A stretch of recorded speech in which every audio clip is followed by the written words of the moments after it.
अगर हमारे देश में रिश्तों की बात की जाए तो सबसे पवित्र और सबसे अच्छा रिश्ता जो माना जाता है उसे पिता और बेटी का रिश्ता माना जाता है। अगर बेटी पर किसी भी तरह की आंच आए तो पिता अपनी जान तक गंवाने में पीछे नहीं हटता। लेकिन आजकल कलयुग चला हुआ है और इस कलयुग के दौर में कुछ पिता इस कदर हो जाते हैं, वो अपनी बेटी के साथ ही बहुत घिनौना काम कर जाते हैं। दोस्तों, आज की घटना जो मैं आपको बताने जा रहा हूं, इसमें एक पिता अपनी बेटी को रंगे हाथों उसके आशिक के साथ पकड़ लेता है और उसके बाद पिता जो उस बेटी के साथ डिमांड रखता है, उस डिमांड को सुनकर हर कोई व्यक्ति दंग हो जाता है।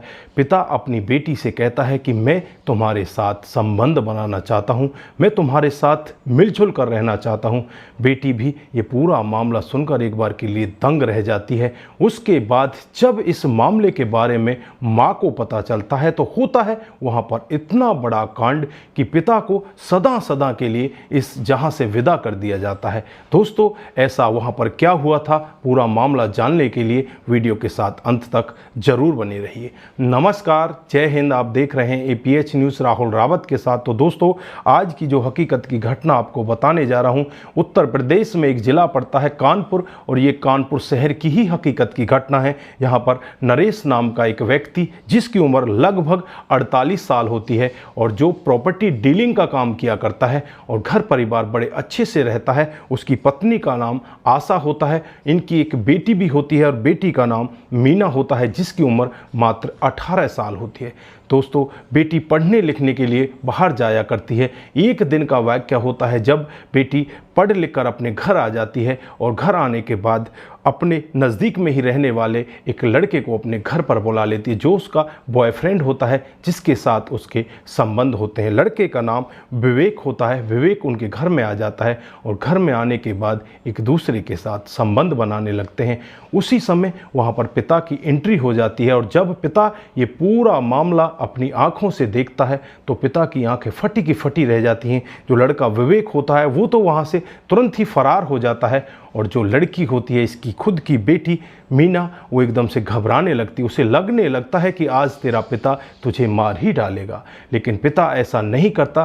पिता अपनी बेटी से कहता है कि मैं तुझे मारना नहीं चाहता, मैं भी तेरे साथ में वही करना चाहता हूँ जो तेरे साथ में तेरा बॉयफ्रेंड करके गया है। अब बेटी करे तो क्या करे, पिता उस समय नशे की हालत में होता है और नशे की हालत में ही अपनी बेटी के साथ दरिंदगी कर देता है। वो पहला दिन होता है। उसके बाद जब भी पिता शराब पी कर आता, अपनी बेटी के साथ वही वाक़या दोहराता।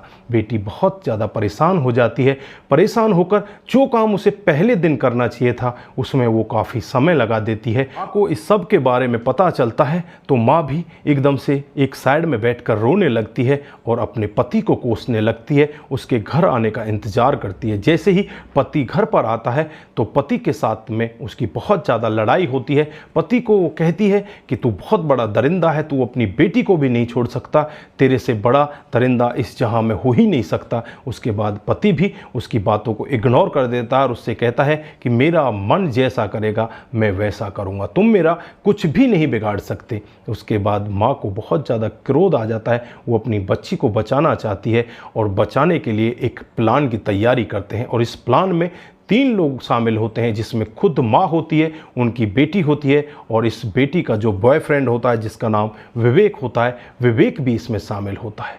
सभी लोग मिलकर एक प्लान बना लेते हैं और प्लान के तहत जैसे ही इस लड़की का पिता नरेश शाम को घर आता है, उसे खाना खिलाया जाता है। उसके खाने में पहले से ही नींद की गोलियां मिला दी जाती हैं। नींद की गोलियां खाने के बाद वो वहीं पर लेट जाता है और उसकी हालत ऐसी होने लगती है कि मानो वो बेहोशी की हालत में चला गया। उसके बाद वहीं पर जो फावड़ा पड़ा होता है उस फावड़े को उठाया जाता है और ये तीनों लोग मिलकर उसके ऊपर ताबड़तोड़ फावड़े से वार करने लगते हैं और उसके बाद उसको वहीं पर मौत के घाट उतार दिया जाता है। नरेश को मौत के घाट उतारने के बाद वो कहीं भी नहीं जाते। माँ बेटी वहीं पर घर में ऐसे रहने लगती हैं कि जैसे यहाँ पर कुछ हुआ ही नहीं। जो बॉयफ्रेंड एक्सीडेंट होता है वो वहाँ से चला जाता है। जैसे ही अगला दिन आता है, अड़ोसी पड़ोसी उनके घर में आकर नरेश को पूछने लगते हैं, तो एक पड़ोसी को वहाँ पर कुछ भनक लग जाती है। उसे लगता है कि यहाँ पर कुछ गलत हुआ है। वो तुरंत ही नज़दीकी पुलिस स्टेशन में खबर करता है।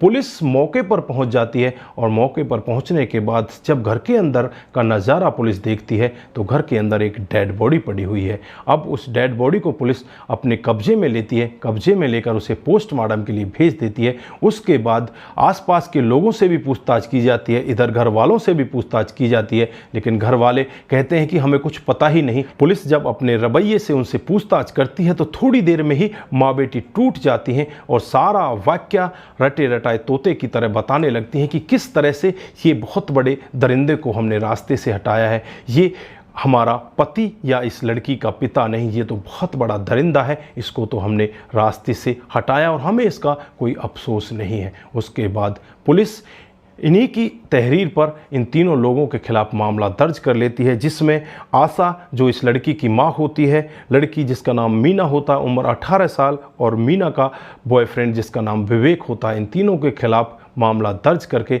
इन्हें जेल के अंदर भेज दिया जाता है। तो दोस्तों इस घटनाक्रम पर आप क्या बोलना चाहते हैं कि जो भी राय है एक बार कमेंट बॉक्स में ज़रूर दीजिएगा। दोस्तों कुछ पिता इस कदर भी हो जाया करते हैं जबकि पिता पर सबसे ज़्यादा विश्वास किया जाता है, क्योंकि बेटी पिता की उंगली पकड़कर बड़ी होती है और वही पिता अपनी बेटी के साथ दरिंदगी करने लग जाए तो ऐसे पिता के बारे में आपकी क्या राय है। दोस्तों इस घटनाक्रम को सुनाने का उद्देश्य सिर्फ आपको जागरूक करना है, आपको बताना है कि हमारे समाज में इस तरह के भैंसी दरिंदे भी घूम रहे हैं जो अपनी बेटी तक को भी नहीं देख पाते। दोस्तों आज के लिए बस इतना ही, फिर मिलते हैं किसी नए मूड के साथ। तब तक के लिए आप अपना ख्याल रखें, अपने परिवार का ख्याल रखें, सतर्क रहें, सावधान रहें और ऐसे क्राइम को अपने आसपास ना होने दें।